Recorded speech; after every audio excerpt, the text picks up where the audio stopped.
Hello friends, welcome back to my channel. তো আজকে আমি তোমাদের সাথে শেয়ার করবো একটা ডিটেল স্ক্রাব আর একটা ডিটেল মাস্ক, যেটা আমি প্রায় প্রত্যেক সপ্তাহে একবার করে ইউজ করি। তো চলো দেখে নেওয়া যাক। ওকে, ফেস ওয়াশ করে নেবো ভালো করে। তো চলো আমি স্ক্রাবটা বানানো যাক। এখানে দেবো 1 চামচ চালের গুঁড়ো, টেবিল স্পুন কফি, হাফ পাতিলেবু আর 1 টেবিল স্পুন বেসন, সামান্য একটু টক দই। এটা ভালো করে মিক্স করে নেবো। কনসিস্টেন্সিটা কিছু এরকম হবে। তো এটাকে এবারে ভালো করে মুখের মধ্যে অ্যাপ্লাই করে নেবো।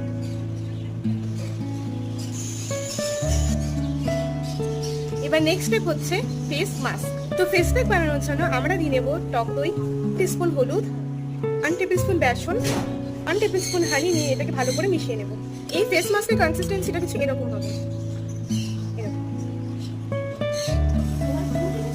দেখুন, তো আমি এখন মুখটা দিয়ে স্নানটা করে নিয়েছি। এখন আমি মুখে মেখে নেব অ্যালোভেরা জেল।